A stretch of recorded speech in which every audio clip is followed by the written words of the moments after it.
So welcome to the virtual tour of the virtual roundtable and virtual expo of virtual everything. Everything is virtual here, my goodness.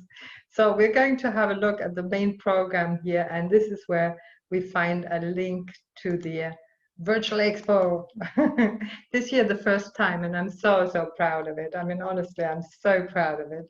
And it's been a wonderful experience also to get people here online who've been sort of around for quite a bit and also very techy, and so it's lovely to get the feedback of what they think about. And what we will do to start to do, just to spend the next hour in chit chat. You can, freely chat. You can also go and get a cup of coffee. This is an informal session. We just have a little ding dong, and then we're going to have a tour. That means we will visit a couple of these exhibitors, at different booths.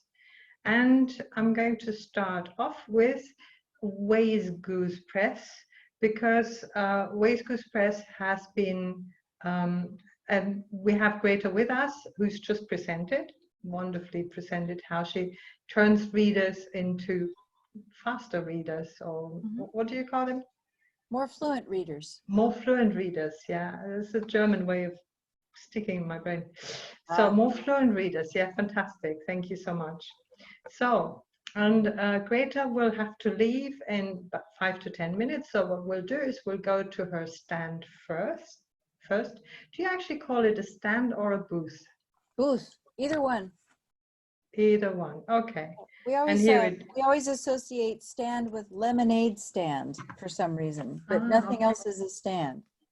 In German, it's Stand. That's why I just kind of got to this one. And Messe Stand, exhibition stand. Very happy.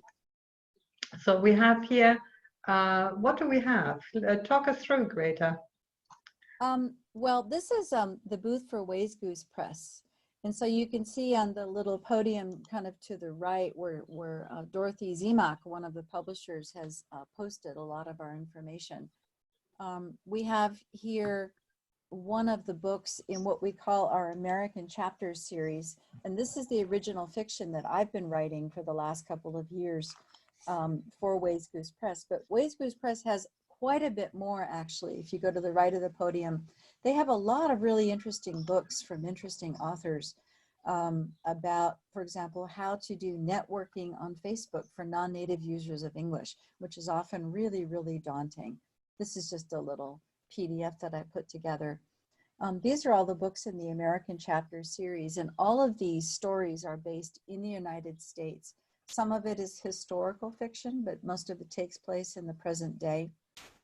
So, for example, the one with the blue bee on it, the Bee Creek Blues, actually takes place in 1934 during the Great Depression in the United States. Is that one at the top or at the bottom?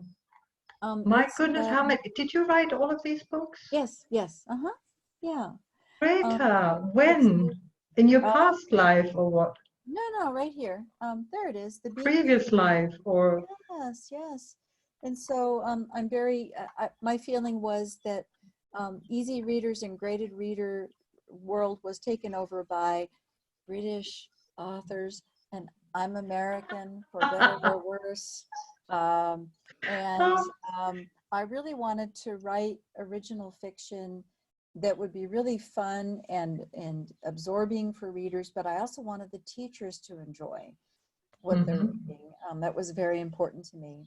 And to give a bit of American cultural background. Yes, and all of these actually have elements of true stories to them. These are all real places. In the case of this one called Living at Trace, which is right here at the bottom of the screen there with the sorry, I've been fast forwarding. Actually takes place in the state of Mississippi, and this is a part of the United States that even many Americans don't know very well. And so these are real people, often adult characters, sometimes child characters, who are not happy-go-lucky. They have things happen to them. And so they're always questioning their place in nature. Do I really know my family? Where do I go from here? And I'm Oh, always I'm sorry, you're talking about something else that I'm showing here now because I was yes, fascinated. I was fascinated by yes, this. And that I is a was just brand new wondering, book. what is this worksheet? What is this so downloadable? What is I that? think so. A lot of what they do is downloadable. What you're looking at right now is wonderful. This is a brand new book. They actually tried to get Shane, who is the author, to come and present with me, but he's on the West Coast. It was simply too early for him to get up. So that's one of Wow. your new books So right there. how many authors are you at Ways Goose Press? That's a good question. I was just looking at their website. I'm not a Ways Goose Press publisher, but I'm just one of the authors. And they've got, I think, 50 to 60. The two publishers are Maggie Sokolik, who is this major force in the United States, just in really innovative publishing. She's also the first editor of Tessel EJ, which was one of the very first open access peer referee journals. It's wonderful. And then Dorothy Zemock is the other publisher. And we're there. And here's a question for you again. Can we read any of your books works online for free? That's from Yes, Tatiana, Russia. So, the Bee Creek Blues is free. You can just go to Amazon and download it free. oh, here we go. Uh, It's a yes, freebie. yeah. That's like going to an exhibition And and collecting some actually, candy. if you can go back to the podium, there is a book about how to do networking on Facebook. That's a book that on that actually, yes, that's by Maggie Sokolik, and she actually has put together these huge MOOC classes from University of California, Berkeley. One of her writing courses last year had over 80,000 students in it. My So this is a goodness. book about how to really optimize. And this is the two Wow. authors actually are the two publishers for Ways Goose Press, Maggie Sokolik and Dorothy Zemock. Honestly, And wow. then Dorothy Amazing. just did a book on how to network using Facebook. And she talks a lot about the real nitty gritties of, you know, how to be socially acceptable and do things that are enjoyable and useful for you online. Yeah, this is one of their earlier books. I'm not too Okay. aware of this one. Okay.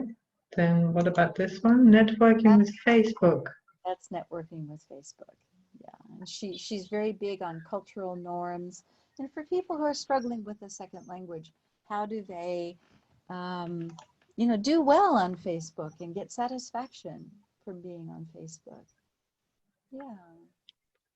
You aren't already comfortable using Facebook in your native language, but now you would like to connect with people in other countries. Well, how lovely is that? Mm, That is it's a wonderful nice. book. Yes. Yeah. Yes. I've recommended I it to. think I should read this because I'm not, I mean, I'm a face, I mean, I've been around for a while, but I'm not such a Facebook nerdy, you know. Mhm. If you're not nerdy and always on every day, then you kind of lose track of the changes. And Right. sometimes I don't know whether I'm looking at adverts, and sometimes I don't know whether I'm looking at real, you know, Yes. this is the sort of insecurity that you feel with the overwhelming information on Facebook. And these books are very, very small, but it's just $1 or £1 or €1. These are Okay. self-study ebooks for students. Yeah. Well, cool. Well, thank you very much. Great. It's Oh, been a pleasure. Thank you so much for explaining. So we find here Waste Goose Press. The email address is here. Greta is listed here. And then also, well, we basically saw these media, except for these ones. There's much more material here on there. We also have a little YouTube video from when Dorothy presented, I guess, in Japan. there she Okay, I is. won't play that now because we'll run out of time and we want to go and see whether anybody else is at the booth actually present. And thank you very much, Greta. Thank you. See you.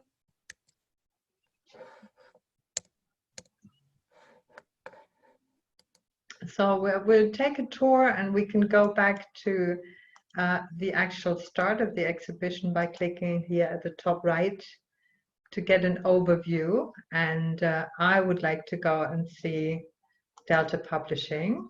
All right. Oh, and here I'm seeing some blue bands on the right hand side. Video conference is available with the exhibitor. Okay, that's in German, but I can change it. I can change it to English up here. So, and we have two icons now, which we didn't have with the earlier one. We have two icons here. One is the text chat. Here we go. And oops, now I clicked something to move. Yeah, sorry. Here's the virtual expo. Okay. Oh, yeah, that's Cornelsen. We can go to Delta Publishing. Here we go. Have a chat and could say hello.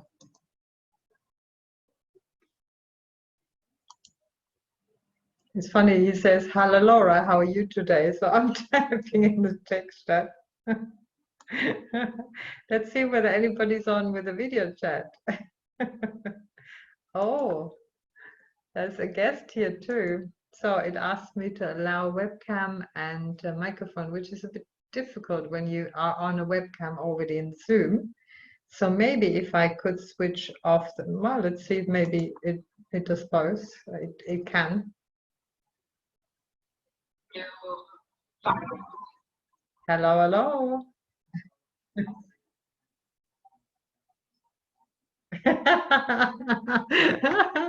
That is a good one. But allow me to hang on. Allow me to switch on now the audio for the for the audience, because they're not hearing you actually.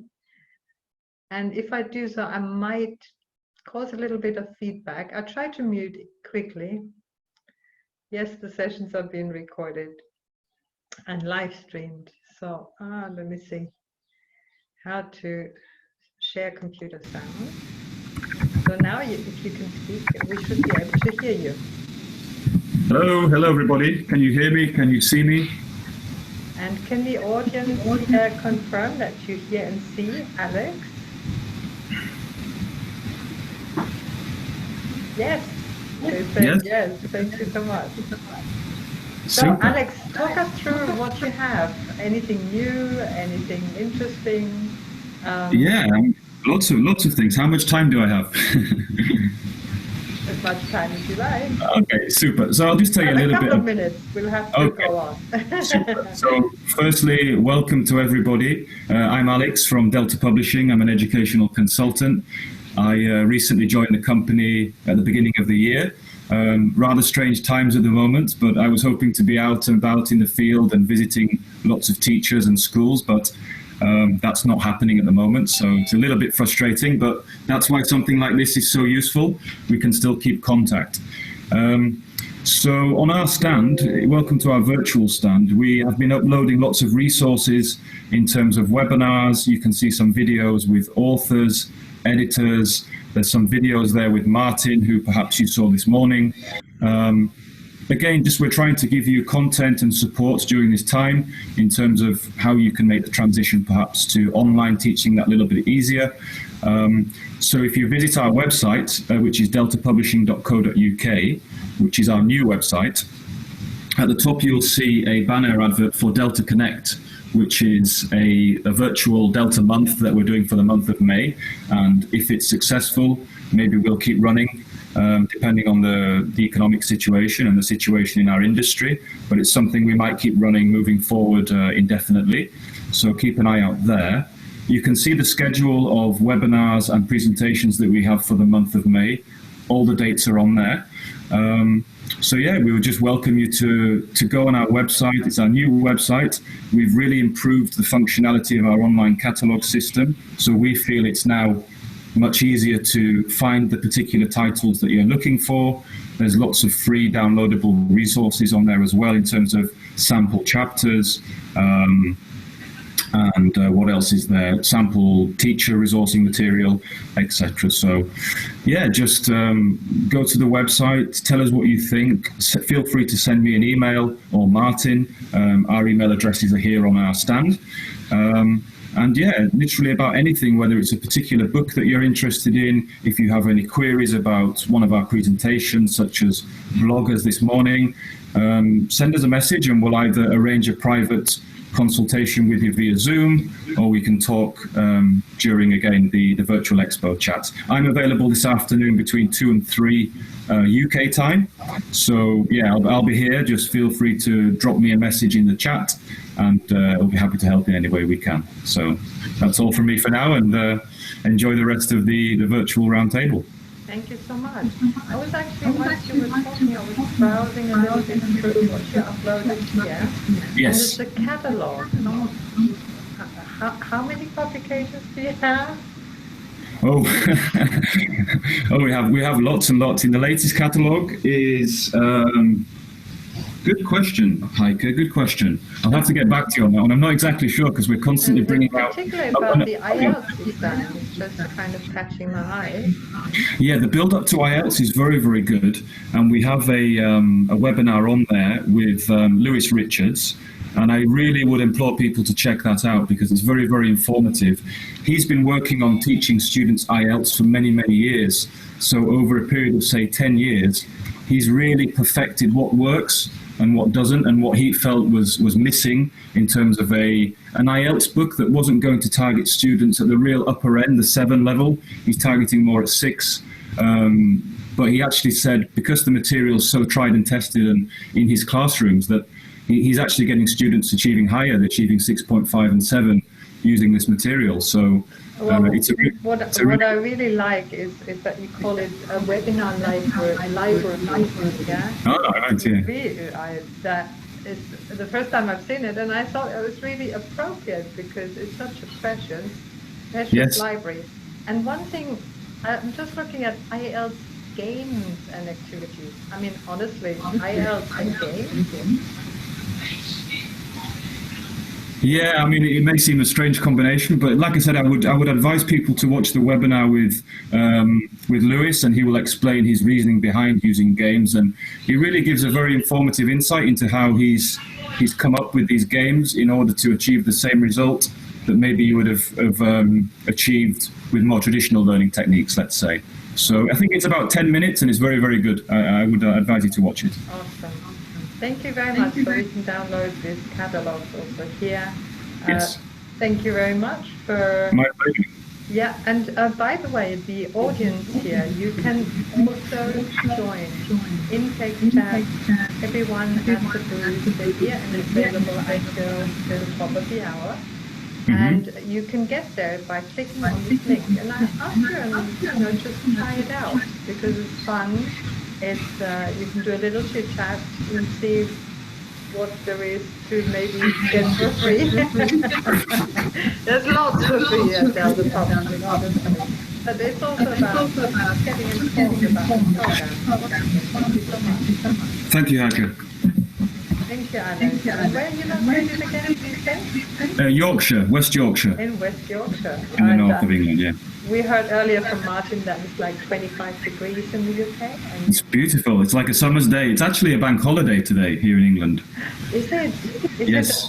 Is it? Oh, it's a bank holiday. That is unusual. On a it's for Friday? It's for the VE Day. Ah, what is VE? For the Second World War victory. I see. Yes, the 8th of March is also the VE Day for Berlin. Berlin is the other one that's okay. But the rest of the Germany doesn't. Oh, really? Yeah. Interesting. Okay, thank you so much. All right. See you later. Bye-bye. So whom else do we have? Okay, video chat available. Let's see. Nick around. Hi, Nick. Hi, I am around. Can you see me okay? I can see you okay. Oh, great. I will switch off my webcam because I'm a little weary that I will be in Zoom with the webcam and this one in the webcam and the audio and everything. So I'm juggling a couple of balls here. But you still got your jacket on. Yeah, I still got my jacket on. Well, I did take it off briefly and have a drink and stuff like that, but I got my jacket back on, and so I'm ready to sort of try and look professional. Going a little bit down the website, turning my view towards your stunning graphics. And just that first one, hacking creativity. What is that about? Hacking creativity, it's kind of a collection of exercises and activities that teachers can do with students to try and encourage them to be more creative with language. So it has, the first section of the book has sort of some example activities and exercises like visualization and you know, exercises that you can do, getting students to visualize in their mind's eye, closing their eyes and putting themselves in different situations and sort of thinking about language that they would use, for example. It kind of, that section covers all of the senses, if you like. So, you know, things that you can do to enhance students' creativity and memorization using things like taste and smell and things like that as well. So there's a whole range of different exercises that you can do with students. And then the second section of the book is 30 example activities, and each of these has these kind of little dynamic presentations, and they're kind of materials with a teacher's step-by-step guide for how to use them in your classroom. So those are things that you can do in the online classroom with these, like this, because they're digital materials, or in your physical face-to-face classroom. And can I ask you, Nick, whatever made you to become your own publisher? I guess I like making life difficult for myself. Partly that, and I guess partly, you know, I wanted to do things the way I wanted them to be, and you know, I didn't want to produce paper books. You know, I write about technology and I use technology, so I wanted them to be digital books so that they could sort of be integrated with the environment that you know I'd like them to be used in. And I think publishers at the time, you know, when I was originally looking around for a publisher, were reluctant to do that. You know, they wanted generic activities that would still be good 10 years from now. And, you know, with a lot of technology, it moves so quickly that, you know, we need to sort of produce, you know, ideas that can be used now with the technology that we have now, and sort of iterate and try and keep those up to date. And so, you know, what I strikes me about your publications, A, they are relatively cheap, you know, and B, Yeah. they are, it's almost like, I mean, some who create an ebook, what they do is they take the real book and turn it into a PDF, yeah? So, you know, sort of roughly said, Yeah. but in your case, it seems to be that it's like designed for being online, yeah? Yeah, all of the materials I thought about were digital first. You know, I don't want to just, you know, reproduce. You know, I think for ebooks to be, and e-materials to be really useful, they have to offer a little bit more than that. So, you know, I had my ideal digital version first, and I've kind of gone the opposite way. I've also produced a sort of PDF version of that for people who wanted sort of something that was on paper.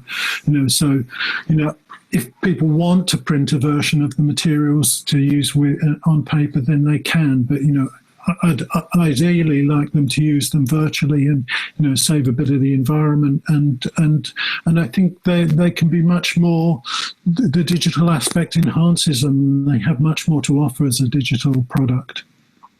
Fantastic. Thank you so much. Thank you for, yeah, answering questions. Have I overlooked something here? No, I mean, I think if anyone's, for anyone who's watching and wants to go and have a look at the stand, there's lots of examples that you can click through. You can sort of, there's a few free downloads or linked places where you can download a few of the materials for free. You can look through the example, you know, course materials. There's a little video of me talking at the end about the book that I wrote in 2018 that was shortlisted for the Innovations Awards, which is about, you know, training teachers to use technology. So that's digital tools for teachers, and that's the trainers edition. If anyone wants to watch that video and see what that book's about, then have a look. And I'll be back intermittently to sort of chat if anybody's about and would like to have a chat. That would be great. I'm just looking at the video. Fantastic. Lovely.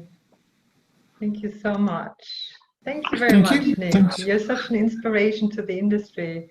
Love you. Well, thank you. You Thanks. should get an Elton Award for your own publishing company. Well, maybe one day if I live long enough. You know. Thank you. And over now to the next one. Thank you so much. Thanks very much. Okay, Lingua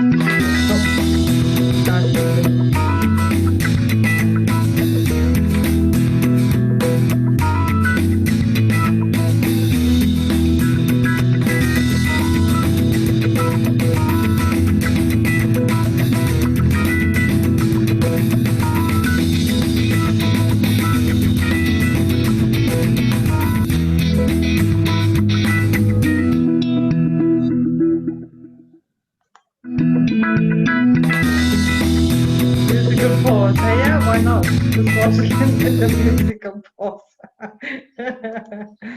Nice one. You downloaded the digital tools for teachers, and it's really useful. Okay. So let's have a look. I mean, yeah, Philip wanted to be online, but he has children at home, 2 toddlers of 2.5, 3 years, I think they're now, or something like that. Just a very, very active stage, and twins at the same as well.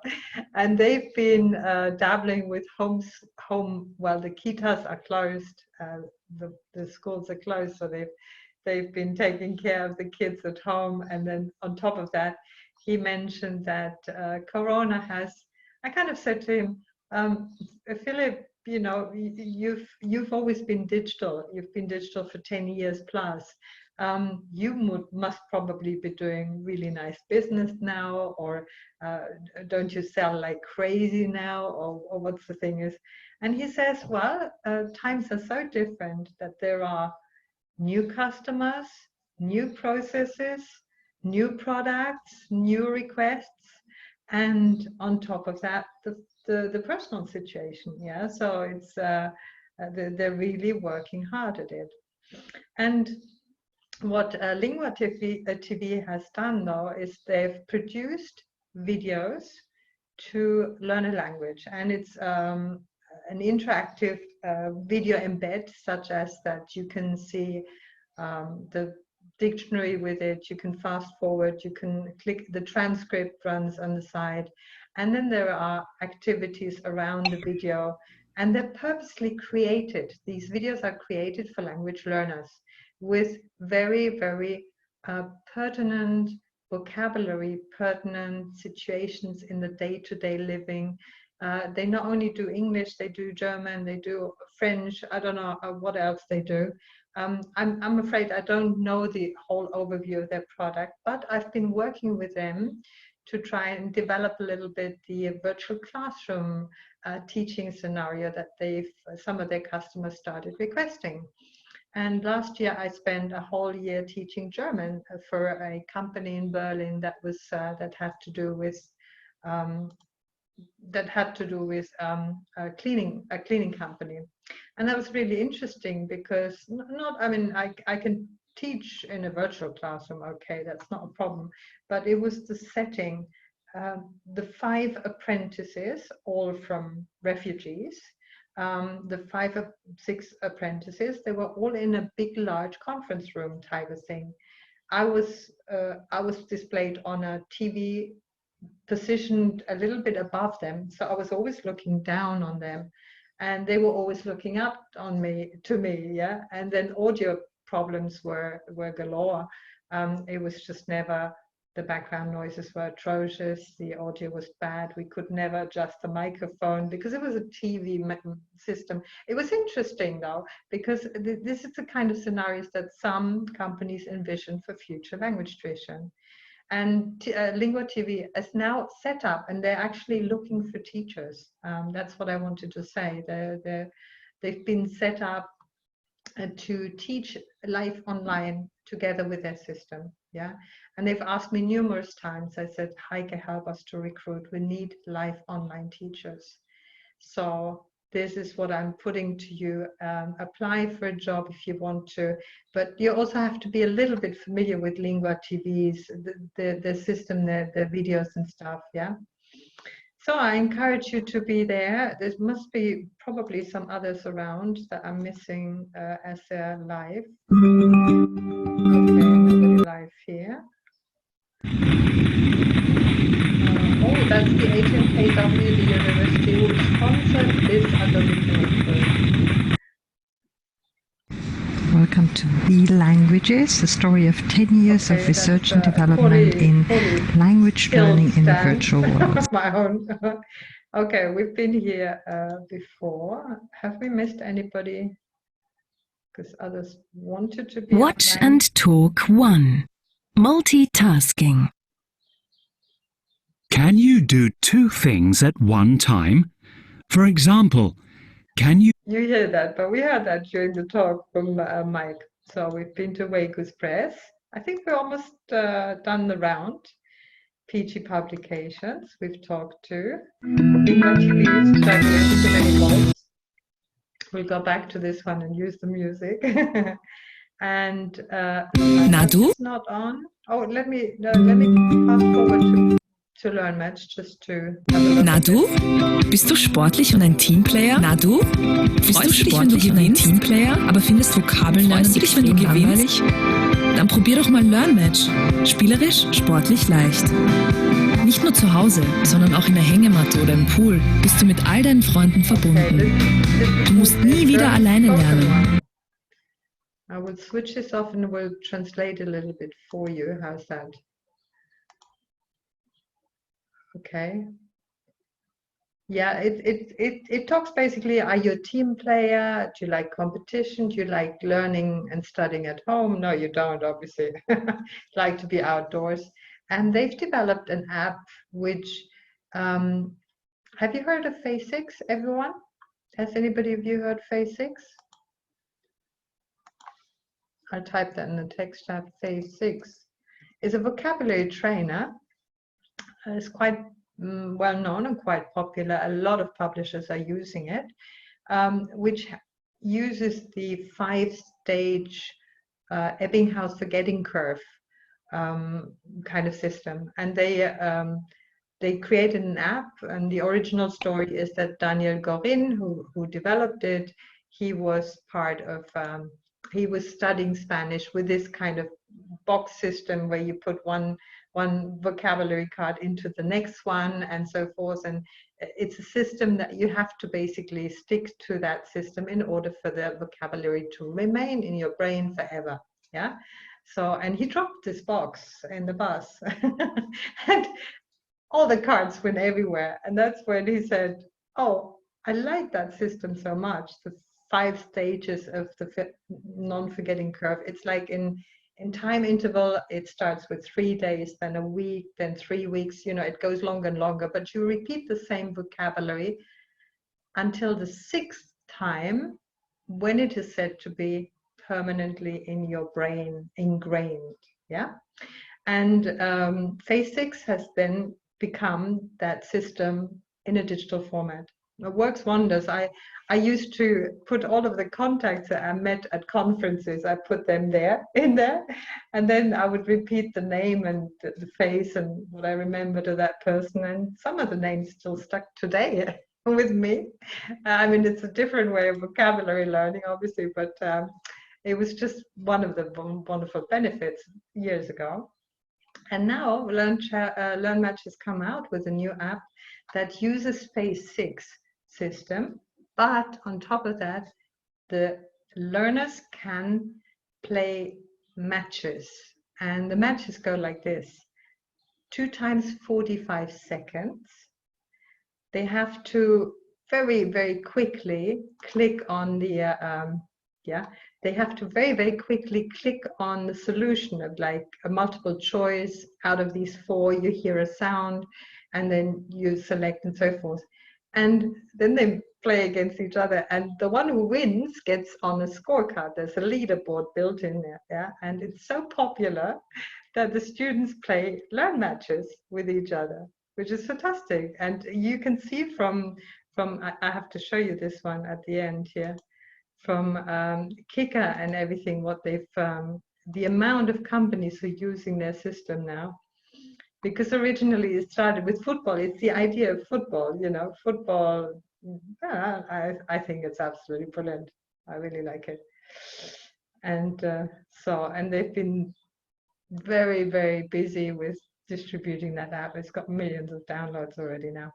It's a bit of a longish text here and a couple of interesting documentation about it. So much learned here, Mitch. And whom else do we have? CELT Athens, fantastic. CELT Athens is in Athens as the teacher training center for CELTA and Delta certificates. And Delta, they run online, CELT, they run online.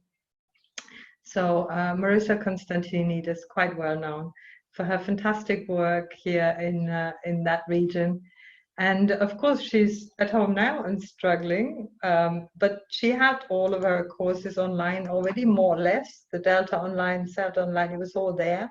So people are just then joining now full-time, as it were. There used to be a mixture, like the Delta, the 3 modules, Delta, the second module was always a crash course in Athens, and similar to that. But now this has all changed, but she's doing fine. She's doing well, and she's selling her courses all right.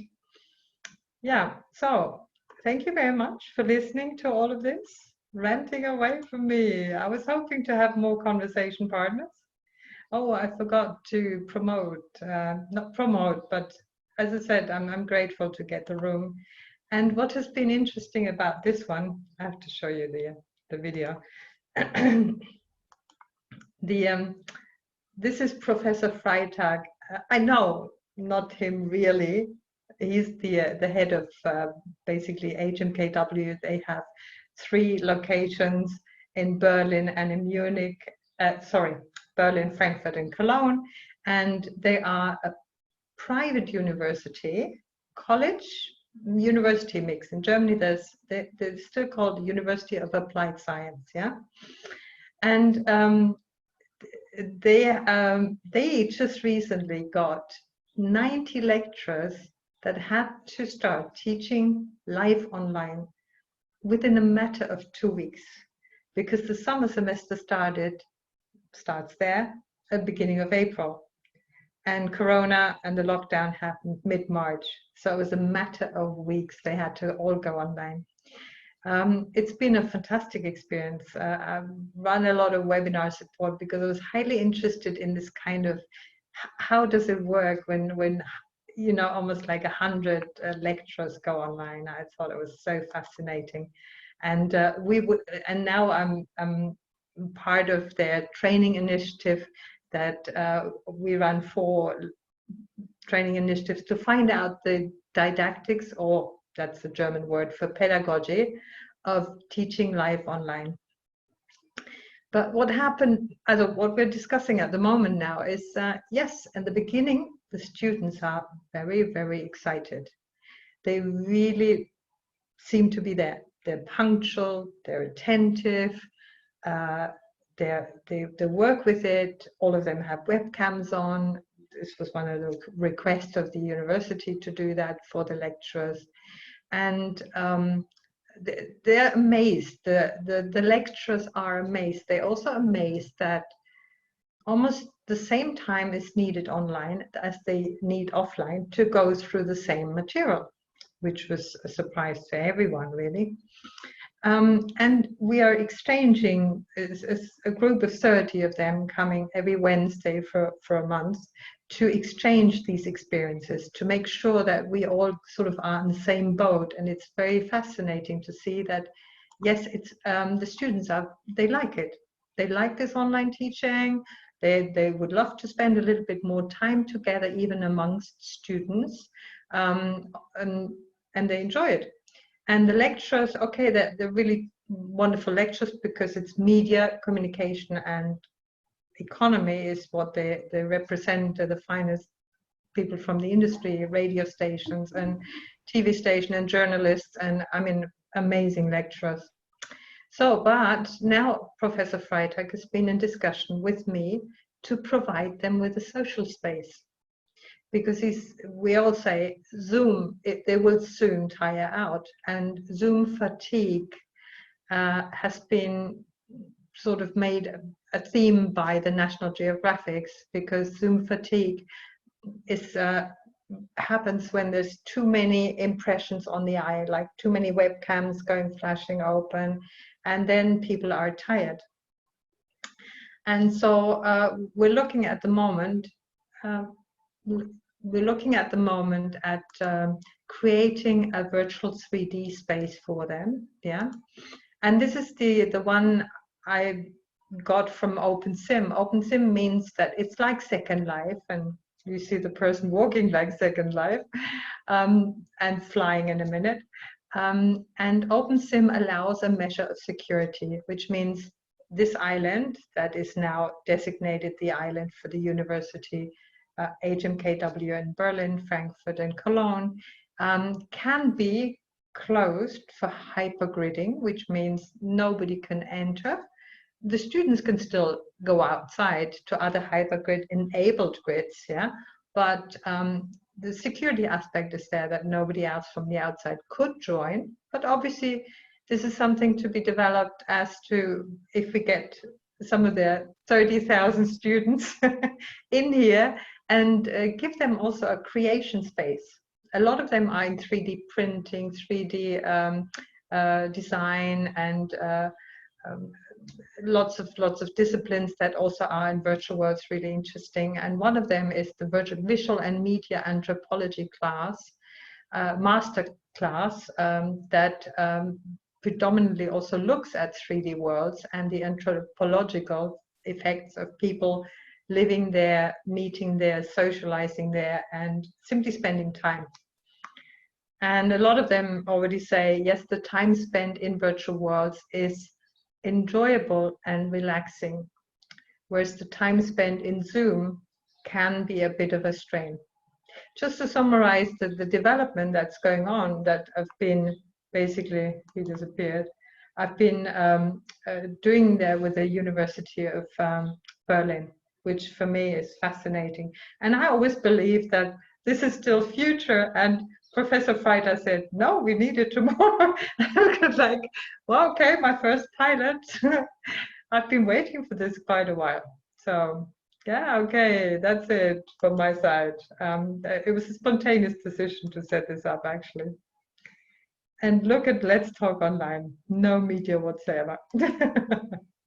So this is it. They're still there, actually. So thank you so much. I stop sharing here. I'll let you go in for a little break, because in basically 50 minutes time, we will have one long break. Yeah. And the break is until 2 p.m. We will be hosting LTSIG Fridays event with Gary Motra. And for this, we will close this room altogether. We go into another venue, and you will find the venue on the program. Thank you very much for listening, everyone, and for being here. It was wonderful.